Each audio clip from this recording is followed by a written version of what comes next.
மாண்புமிகு இதயம் புரட்சித் தலைவி அம்மா தெய்வத்தை வணங்கி பிரதம மந்திரி கிஷான் சம்மான் நிதி திட்ட துவக்க விழாவில் கலந்து கொள்வதில் நான் மற்றற்ற மகிழ்ச்சி அடைகின்றேன். இன்றைய தினம் மாண்புமிகு பாரத பிரதமர் அவர்கள் இன்றைக்கு இந்தியா முழுவதும் உள்ள சிறு குறு விவசாயிகள் மகிழ்ச்சி அடைகின்ற விதமாக பிரதம மந்திரி கிஷான் சம்மான் நிதி திட்டத்தை துவக்கி இன்றைக்கு விவசாயிகளுக்கு ஒரு வரப்பிரசாதமான திட்டத்தை இன்றைக்கு அளித்திருக்கிறார் என்று சொன்னால் விவசாயிகள் மீது எவ்வளவு அக்கறை கொண்டார் என்பது நன்றாக தெரிகின்றது. அதற்கு மாண்பு பிரதமர் அவர்களுக்கு சிறு குறு விவசாயிகள் சார்பாக தமிழக மக்களின் சார்பாக எனது இதயபூர்வமான நன்றியை முதலில் தெரிவித்துக் கொள்கின்றேன். இந்த சிறப்பான விழாவிலே சிறந்த முறையிலே உரையாற்றிய மாண்புமிகு ரயில்வே மற்றும் நிலக்கரித்துறை அமைச்சர் திரு பியூஷ் கோயல் அவர்களே, மாண்புமிகு துணை முதலமைச்சர் திரு ஓ பன்னீர்செல்வம் அவர்களே, மாண்புமிகு வேளாண்மைத்துறை அமைச்சர் திரு துரைக்கண்ணு அவர்களே, இந்த நிகழ்ச்சியில் பங்கு பெற்றிருக்கின்ற மாண்புமிகு அமைச்சர் பெருமக்களே, தலைமைச் செயலாளர் அவர்களே, நிகழ்ச்சியில் பங்கு பெற்றிருக்கின்ற மாண்புமிகு நாடாளுமன்றங்களே, மாண்புமிகு சட்டப்பேரவை உறுப்பினர்களே, இந்த நிகழ்ச்சியில் பங்கு பெற்று சிறப்பித்துக் கொண்டிருக்கின்ற பாரதிய ஜனதா கட்சியினுடைய மாநில தலைவர் மரியாதைக்குரிய டாக்டர் தமிழிசை சவுந்தரராஜன் அவர்களே, நிகழ்ச்சியிலே பங்கு பெற்று இன்றைக்கு சிறப்பான முறையில் ஏற்பாடு செய்திருக்கின்ற மதிப்புக்கு மரியாதைக்கும் உரிய வேளாண் முதன்மை செயலாளர் அவர்களே மற்றும் வருகின்றிருக்கின்ற வேளாண் பெருமக்களே, பெரியவர்களே, தாய்மார்களே, இன்றைக்கு கழகத்தினுடைய பல்வேறு பொறுப்புகள் இருக்கின்ற நிர்வாகிகளே, கூட்டணி கட்சி சேர்ந்த நிர்வாகிகளே, வருகின்ற பெரியவர்களே, தாய்மார்களே, நன்றியுடன் ஆற்றிருக்கின்ற வேளாண்மை இயக்குநர்களை அத்தனை பேருக்கும் பணிவான வணக்கத்தை இந்த நேரத்தில் தெரிவித்து அனைவருக்கும் உணவளிக்கும் உன்னத பணியை செய்து வரும் வேளாண் பெருமக்கள் இந்திய நாட்டின் முதுகெலும்பாக விளங்கி வருகிறார்கள். அவர்கள் உற்பத்தி செய்யும் பொருட்களுக்கு குறைந்தபட்ச ஆதரவுகளை மத்திய அரசும் தமிழ்நாடு அரசும் வழங்கி வருகின்றன. சமீபத்தில் நாடாளுமன்றத்தில் சமர்ப்பிக்கப்பட்ட நிதிநிலை அறிக்கையில் பிரதம மந்திரி கிஷான் சம்மான் நிதி என்ற ஒரு புதிய திட்டம் அறிவிக்கப்பட்டுள்ளது. சிறு குறு விவசாயிகளின் வருமானத்தை அதிகரிக்கும் வகையில் விவசாயிகள் தங்கள் நிலங்களில் சாகுபடி செய்யும் பயிர்களுக்கு தேவையான இடுபொருட்களை வாங்கி பயிர் செய்திடவும் அதன் மூலம் அதிக மகசூல் பெற்று தங்கள் பண்ணை வருவாயை பெருக்கிடவும் தேவையான நிதியுதவியை வழங்குவதே இத்திட்டத்தின் நோக்கமாகும். திட்டத்தின்படி ரூபாய் 2000 3 தவணையாக ஆண்டுக்கு மொத்தம் வேளாண் பெருமக்களுக்கு 6000 ரூபாய் தகுதி வாய்ந்த விவசாய குடும்பங்களுக்கு வழங்கப்படுகின்றன. இந்தியா முழுவதும் உள்ள 2 ஹெக்டேர் அல்லது 5 ஏக்கர் வரையில் உள்ள விளைநிலங்களை உடைய சிறு குறு விவசாய குடும்பங்களுக்கு ஆண்டுக்கு 6000 ரூபாய் வீதம் இந்த திட்டத்தின் வாயிலாக நிதியுதவி வழங்கப்படுகிறது. இத்தொகை 3 தவணையில் 4 மாதங்களுக்கு ஒரு முறை வழங்கப்படும். இத்திட்டத்தின் கீழ் 2018-19 ஆண்டிற்கு 1/12/2018 முதல் 31/3/2019 வரையான முதல் தவணை தொகை வழங்கிய இத்திட்டத்தை சீரோடும் சிறப்போடும் இன்றைய தினம் துவக்கி வைத்த மாண்பு பாரத பிரதமர்களுக்கு எனது உளப்பூர்வமான நன்றி இந்த நேரத்தில் தெரிவித்துக் கொள்கின்றேன். நாங்கள் பேசிக் கொண்டிருக்கின்ற போது மேடையிலே தேனியிலிருந்து ஒருவர் நம்முடைய வேளாண் துறையுடைய அரசு முதன்மை செயலாளருக்கு அளித்திருக்கின்றார். எனக்கு முதற்கட்டமாக 2000 ரூபாய் என்னுடைய வங்கிக் கணக்கு வந்துவிட்டது என்று தெரிவித்திருக்கின்றார். மாண்பு பாரத பிரதமர் அவர்கள் உத்தரப்பிரதேசத்திலே துவைக்க வைத்த மறுநொடியிலேயே அவருடைய வங்கிக்கு அந்த பணம் வந்துள்ளது. அதே சமயம் மாநில அளவில் சென்னையில் இந்த திட்டத்தை துவக்கி வைப்பதில் நான் பெரும் மகிழ்ச்சி அடைகின்றேன். இந்த திட்டத்தின் மூலம் தமிழ்நாட்டில் உள்ள சுமார் 22 லட்சம் பயனாளிகள் விவரங்கள் மத்திய அரசின் வலைதளங்கள் தமிழ்நாடு அரசின் வேளாண் துறையினால் பதிவேற்றம் செய்யப்பட்டுள்ளன. அவற்றில் முறையான சரிபார்ப்புக்கு பின் இன்றைக்கு சிறு குறு விவசாய குடும்பங்களுக்கு மத்திய அரசால் நிதி ஒப்பளிப்பு செய்யப்பட்டு முதல் தவணையின் முதல் கட்டமாக இன்றைய தலா 2000 ரூபாய் வழங்கப்பட்டிருக்கின்றது. இன்று வரை சுமார் 277 கோடி ரூபாய் இதற்கான ஒப்பளிப்பு செய்யப்பட்டுள்ள மகிழ்ச்சியான செய்தி இந்த நேரத்தில் தெரிவித்து வருகிறது. மாண்பு அம்மா அவர்களும் மாண்பு அம்மாவின் அரசும் விவசாயிகள் நலனுக்கு எண்ணற்ற திட்டங்களை செயல்படுத்தியுள்ளது. அவற்றில் ஒரு சிலவற்றை இங்கே குறிப்பிட்டு சொல்ல விரும்புகின்றேன். மாண்பு அம்மாவால் மேற்கொண்ட இடையறாத சட்ட போராட்டத்தின் காரணமாக காவிரி நீர் மேலாண்மை ஆணையம் மற்றும் காவிரி நீர் முறைப்படுத்தும் குழு அமைக்கப்பட்டு இதன் மூலம் காவிரியின் உரிமையை தமிழ்நாட்டில் நிலைநாட்டப்பட்டது என்பதை இந்த நேரத்தில் மகிழ்ச்சியோடு தெரிவித்துக் கொள்கின்றேன். மாண்பு அம்மாவால் வெளியிட்ட தொலைநோக்கு திட்டம் 2023 வேளாண்மை துறையில் 40,000 கோடி ரூபாய் செலவில் பாசன வசதி கட்டமைப்புகளை ஏற்படுத்துதல், ஏரி குளங்களை தூர்வாருதல், வேளாண் பொருட்களை பாதுகாக்க கிடங்கு வசதிகளை ஏற்படுத்துதல், உணவு பதப்படுத்தும் தொழிற்சாலை அமைத்தல் போன்றவை அறிவிக்கப்பட்டு பல்வேறு திட்டங்கள் மூலமாக இவை செயல்படுத்தப்பட்டு வருகின்றன. நீர் ஆதாரங்களை முறையாக பராமரிக்கும் பொருட்டு 2016-17 ஆண்டில் குடிமராமத்து திட்டத்தை நான் துவக்கி வைத்தேன். இத்திட்டத்தின் கீழ் தமிழ்நாடு முழுவதும் இதுவரை 2565 பணிகள் 285.79 கோடி ரூபாய் செலவில் மேற்கொள்ளப்பட்டுள்ளது. 31/1/2019 வரை நீர்வள ஆதாரத்துறை மூலம் 1,61,61,604 கனமீட்டர் மண்டல் மடு படிவுகள் 1,17,632 பயனாளிகளுக்கு வழங்கப்பட்டுள்ளன. இதில் 29 பெரிய நீர்த்தேக்கங்களும் முதல் முறையாக பல ஆண்டுகளுக்கு பிறகு தூர்வாரப்பட்டுள்ளன. 2016 ஆண்டில் தமிழ்நாட்டில் நிலவிய கடும் வறட்சியின் காரணமாக சிறு குறு விவசாயிகளுக்கு ஏற்பட்ட நிதி நெருக்கடியை தணிக்கும் வகையில் கூட்டுறவில் சிறு குறு விவசாயிகள் பெற்ற 5,318 கோடி ரூபாய் அளவிலான பயிர்க்கடன் மாண்பு அம்மாவால் தள்ளுபடி செய்யப்பட்டுள்ளது என்பதை இந்த நேரத்தில் தெரிவிக்க விரும்புகின்றேன். மேலும் 2017 ஆண்டு வறட்சி நிவாரணமாக இன்றைக்கு 2,247 கோடி ரூபாய் மாண்பு அம்மாவின் அரசால் வழங்கப்பட்டுள்ளது என்பதையும் இந்த தருணத்தில் தெரிவிக்க விரும்புகின்றேன். கரும்பு விவசாயிகள் நலனுக்காக 2017-18 கரும்பு அறவை பருவத்திற்கு மத்திய அரசு அறிவித்த நியாயமான மற்றும் ஆதாய விலையை விட டன் ஒன்றுக்கு 200 ரூபாய் கூடுதலாக 125 கோடியே 77 லட்சம் ரூபாய் கரும்பு உற்பத்தி ஊக்கத்தொகையாக இதுவரை 1,35,890 கரும்பு விவசாயிகளுக்கு வழங்கப்பட்டுள்ளது. மேட்டூர் அணை குறித்த காலத்தில் திறக்கப்படாத போது டெல்டா பாசன விவசாயிகள் நலனுக்காக குறுவை தொகுப்பு திட்டம் மற்றும் சம்பா தொகுப்பு திட்டம் ஆகியவற்றின் மூலம் பயிர் சாகுபடி செய்வதற்கு நிவாரணம் வழங்கப்பட்டது. டெல்டா விவசாயிகள் நலனுக்காக தொகுப்பு திட்டம் முதலில் அறிவித்த முதலமைச்சர் மாண்புமிகு அம்மா அவர்கள் என்பதை நேரத்தில் தெரிவிக்க விரும்புகின்றேன்.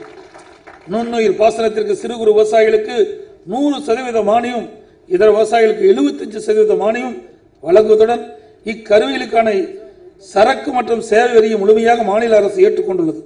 மேலும் இதுவரை இல்லாத அளவு நடப்பாண்டில் மட்டும் 1,43,000 ஹெக்டேர் பரப்பில் நுண்ணுயிர் பாசனம் அமைத்திட 950 கோடி ரூபாய் அளவிற்கு பணியாணை வழங்கப்பட்டுள்ளது. இந்த திட்டம் சிறப்பாக தமிழகத்தில் செயல்பட்டு என்று மகிழ்ச்சியோடு இந்த தருணத்தில் தெரிவிக்க விரும்புகின்றேன். 82 கோடியே 90 லட்சம் ரூபாய் மதிப்பீட்டில் மானாவாரி சிறப்பு தொகுப்பு திட்டம் செயல்படுத்துவதிலும் மாண்பு அம்மா அரசுதான். கூட்டுப்பண்ணை முறையை ஊக்குவிக்க 2 ஆண்டுகளில் 200 கோடி ரூபாய் ஒதுக்கீட்டில் 4 லட்சம் சிறு குறு விவசாயிகளை ஒருங்கிணைந்து கூட்டுப்பண்ணை திட்டம் செயல்படுத்துவதும் மாண்பு அம்மாவின் அரசுதான். பிரதம மந்திரியின் பயிர் காப்பீட்டு திட்டத்தின் கீழ் கடந்த 2 ஆண்டுகளில் 4,600 கோடி ரூபாய் அளவிற்கு காப்பீட்டு நிறுவனங்களால் காப்பீட்டு இழப்பீட்டு தொகை ஒப்பளிக்கப்பட்டு காப்பீடு செய்த 18 லட்சத்துக்கும் மேற்பட்ட விவசாயிகளுக்கு பெற்று தந்த அரசு அம்மாவுடைய அரசு. உரங்கள், வேளாண் கருவிகள் உள்ளிட்ட வேளாண் இடுபொருளுக்கு 4% மதிப்பீட்டு வரியிலிருந்து விலக்கு அளிக்கப்பட்டுள்ளது. வேளாண் மற்றும் தோட்டக்கலையில் வேலை வாய்ப்பினை பெருக்கும் விதமாக திறன்மிக்க இளைஞர்களை உருவாக்குவதற்காக 3 வேளாண் கல்லூரிகள், 1 தோட்டக்கலை மகளிர் கல்லூரி மற்றும் 2 தோட்டக்கலை பட்டய படிப்பு கல்லூரிகளை கடந்த 7 ஆண்டுகளில் மாண்பு அம்மா அவர்களும் மாண்பு அம்மாவின் அரசும் துவக்கியுள்ளது என்பதை இந்த மகிழ்ச்சியோடு இந்த தருணத்தில் தெரிவித்துக் கொள்ள விரும்புகின்றேன். அதேபோல இன்றைக்கு வேளாண் பொருட்கள் நன்மை பயக்கின்ற திட்டங்கள் செயல்படுத்தின் விளைவாக கடந்த 7 ஆண்டுகளில் 5 முறை உணவு தானிய உற்பத்தியில் 100 லட்சம் மெட்ரிக் டனை தாண்டி மத்திய அரசின் உயர் விருதான இன்றைக்கு கிறிஸ்டின் விருதை இன்றைக்கு தமிழ்நாடு அரசு தொடர்ந்து 4 முறை பெற்றிருக்கிறது என்பதை இந்த தருணத்தில் தெரிவிக்க விரும்புகின்றேன்.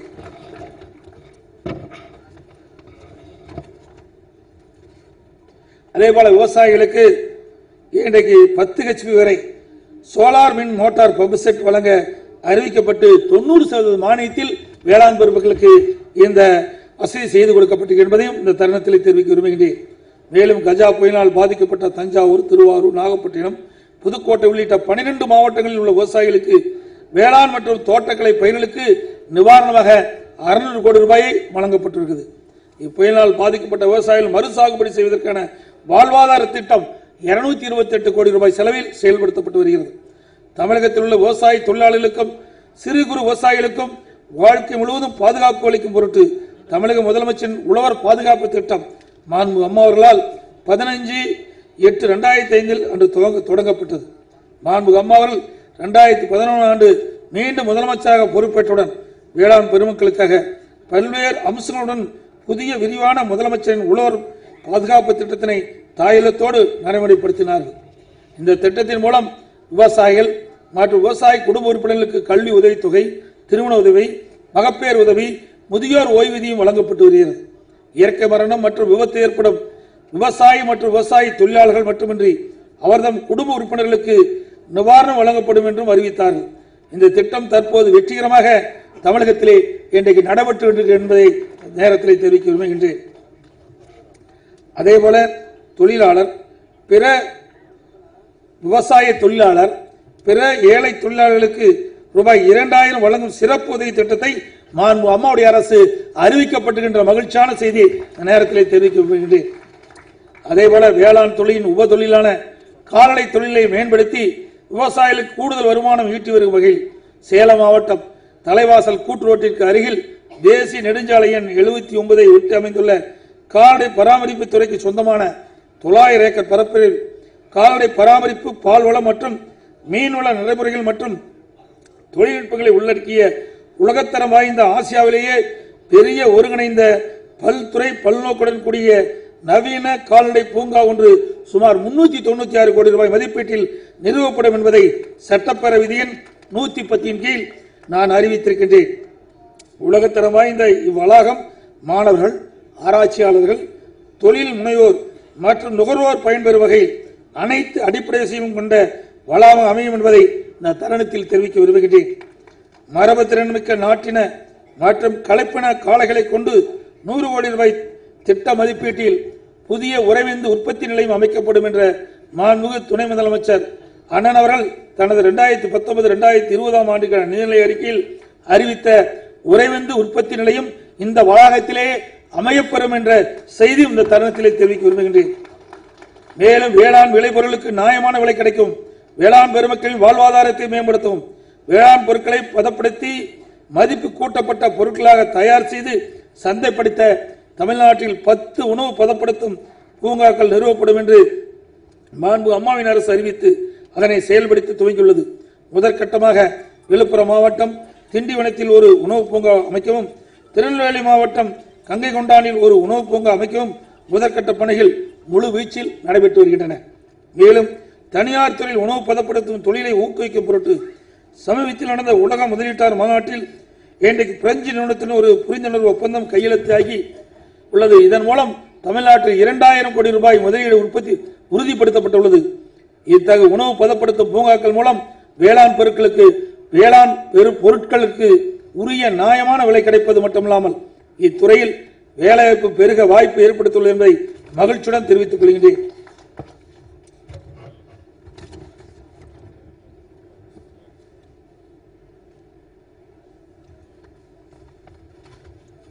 இன்றைய தினம் மாண்புமிகு புரட்சித் தலைவி அம்மா அவருடைய பிறந்த விழா. இந்த விழாவிலே நேற்றைய தினம் இங்கே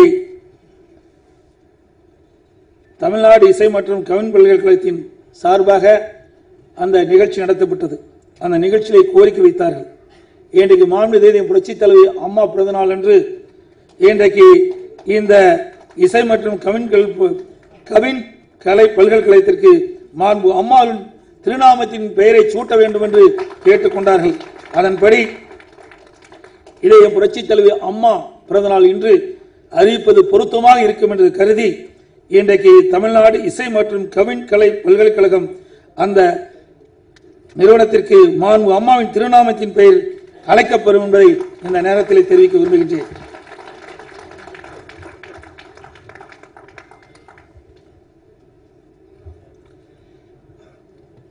இந்தியாவிலேயே மிகச் சிறப்பாக வரலாற்று சிறப்புமிக்க திட்டத்தை மாண்பு பாரத பிரதமர்கள் இன்றைக்கு அறிவித்திருக்கின்றார்கள். அந்த திட்டம் இன்றைக்கு விவசாய பிரிவினை மக்களுக்கு ஒரு வரப்பு சாமான திட்டம். ஏனென்றால் விவசாயிகள் ரத்தத்தை வேர்வையாக மண்ணிலே சிந்து உழைக்கின்றார்கள். சிறு குறு விவசாயிகள் பல்வேறு காலகட்டங்களிலே பாதிப்புள்ளாகிறார்கள். அதையெல்லாம் கவனத்திலே கொண்டுதான் மாண்பு பாரத பிரதமர்கள் சிறு குறு விவசாயிகளுடைய நலனை கருதி இன்றைய தினம் 3 தவணையாக 6000 ரூபாய் அவருடைய வங்கியிலே செலுத்தப்படும் என்ற அறிவிப்பை தந்து இன்று உத்தரப்பிரதேசத்திலே தன்னுடைய திருக்கரங்களால் இன்றைக்கு விவசாயிகள் மகிழ்ச்சி அடைகின்ற விதமாக இன்றைக்கு இந்த திட்டத்தை துவக்கி வைத்திருக்கின்றார்கள். அதற்கு என்னுடைய மனமாற உளமாற நன்றி தெரிவித்து விடைபெறுகின்றேன். நன்றி, வணக்கம். தொடர்ந்து இது போல வீடியோஸ் பார்க்கறதுக்கு கீழே இருக்க சப்ஸ்கிரைப் பட்டனை கிளிக் பண்ணுங்க.